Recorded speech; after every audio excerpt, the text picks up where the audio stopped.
As we face the threat of yet another Republican-triggered government shutdown, Republican Senator Mitt Romney is calling out his own party for their staggering hypocrisy, brinkmanship, and fiscal irresponsibility. But before we unpack all that, if you haven't yet, please hit that like, subscribe, and the alert bell. Maybe check out my Patreon. I'd appreciate the support. So, folks, as I've mentioned time and time again, one of the recurring themes of this channel, or recurring policy messages that we'd like to convey, is the fact, and it is a fact, that generally speaking, the national economy of the United States performs better when Democrats are in power. And depending on what metric you look at, that's been a fact for 40 years, 60 years, 80 years. But I'm talking key market indicators, GDP growth, job numbers, unemployment levels, wage performance, average stock performance, things like that. The key major economic metrics nationwide generally perform better when Democrats are in power, and that's simply a fact. It's absolutely a fact.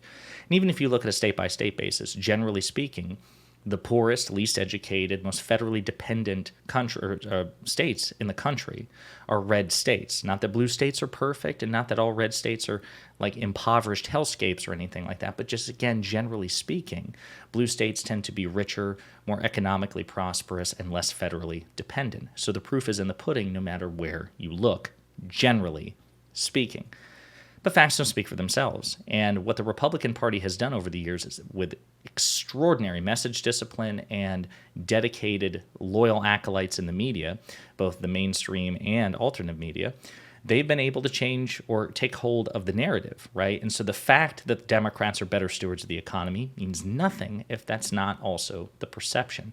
So one thing that you and I and others have to do is continuously beat people over the head with the fact that actually, if matters of personal finance and the economy matter to you, then your vote is probabilistically, right? It's not no guarantee, but generally speaking, it's a safer bet to vote blue. And again, that's a fact. So I want to turn to the words of Mitt Romney, because right now we're in a situation, we basically have 30 days to avoid a government shutdown. And this isn't something, we faced this in the past. We faced it in the Trump administration, the Obama administration, back to the Clinton administration. My God, it seemed like it was happening every other day between President Clinton and Newt Gingrich when he was Speaker of the House. But Mitt Romney, despite what you may think about Mitt Romney, and I certainly disagree with him in a variety of ways, I think he is a statesman. I think he actually does genuinely care about his country more so than his party. And I actually think he's proven that over the years, being the Republican governor of a blue state. I think it was Massachusetts, if I remember correctly. And I think he reaffirms that with his words here. So I'm going to play a clip, and we will unpack all of this together. I become a little cynical here, because my experience in Washington now is that there are some people who've gone to Washington to make noise, and there are others who went to Washington to make law and to get things done. And the noisemakers are becoming larger and larger. And interestingly, they seize on anything to make a lot of noise, whether or not it's really going to make a difference. And so, for instance, with regards to spending, when President Trump was president, you didn't hear anything from we Republicans about how we were spending too much and trillion-dollar deficits, quiet as little lambs. Now President Biden is president. Oh, we're going to shut down government if we don't rein in spending. Well, we do need to cut back on spending, but a little less hypocrisy would be a good thing. Great point by Senator Romney. He's absolutely telling the truth here. The hypocrisy is staggering, because here's the reality. Fiscal conservatism, the idea that we should cut spending, yes, both sides appeal to that because it's intuitively popular with the American people. Certainly it's the case with, personal finances. You don't want to spend more than you take in. Now, I would argue that governments are a bit different, especially the government of the United States, where we can print our own currency and we are the reserve currency for the rest of the world. The calculus is a bit different, but it feels so true that both parties appeal to it. But Republicans in particular are the ones who are like, cut spending, cut spending, cut spending, cut spending, cut spending. They say it 2, 3, 4, 5,000 times louder than the Democratic Party. So they are the party. I mean, they own it. That's their message, right? Okay, well, if you're talking about it so much, then that's your thing. And yet they fail time and time and time again. And as Senator Romney points out, Donald Trump, for example, deficit spent all 4 years that he was in office. It wasn't just until he hit COVID. Every year under Trump, the deficit ballooned. And this is a man who said that he would wipe out not only the deficit, but the national debt, that he was going to wipe out all the debt he had inherited and never contributed to it. And he lied epically, extraordinarily in both contexts, even before COVID. Now, the situation with the government shutdown is kind of a tale as old as time, at least in modern history.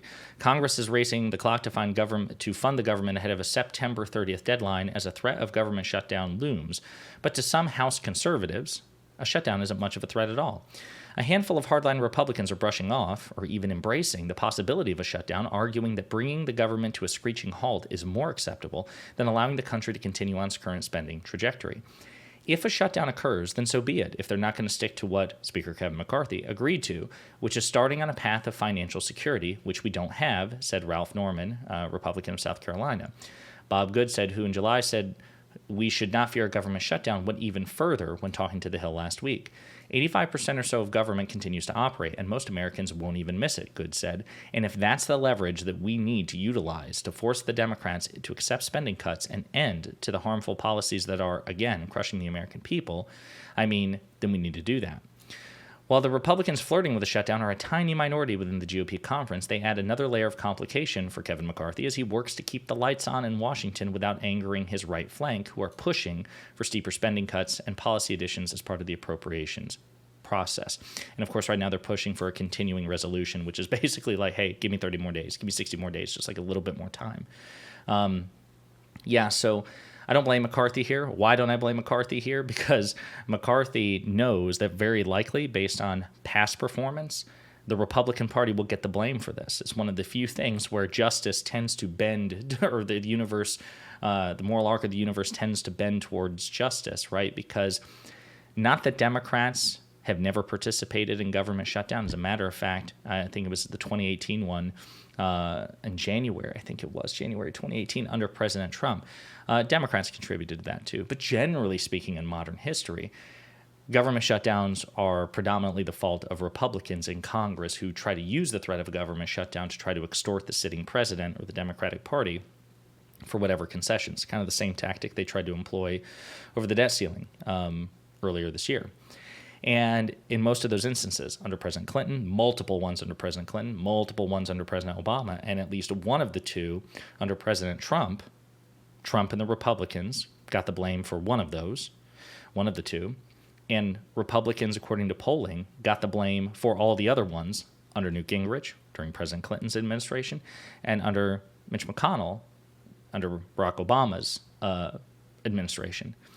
So, yeah, it's not a good position to be in, generally speaking. If modern history is any indicator, Kevin McCarthy knows that more than likely he and his party will be blamed for a government shutdown because they'll be seen as trying to extort President Biden and Democrats for things that they couldn't get through the typical negotiation process.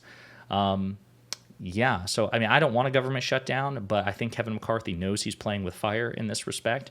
And I don't blame him, but I also don't have sympathy for him, given, again, that he played a colossal role in empowering these MAGA cultist losers who comprise his right flank in the Freedom Caucus, people like Lauren Boebert and Matt Gaetz and Andy Biggs and Paul Gosar, et cetera and so forth, Bob Good and Ralph Norman, people like that, these hardline Republicans who are willing to just wreck the car if need be.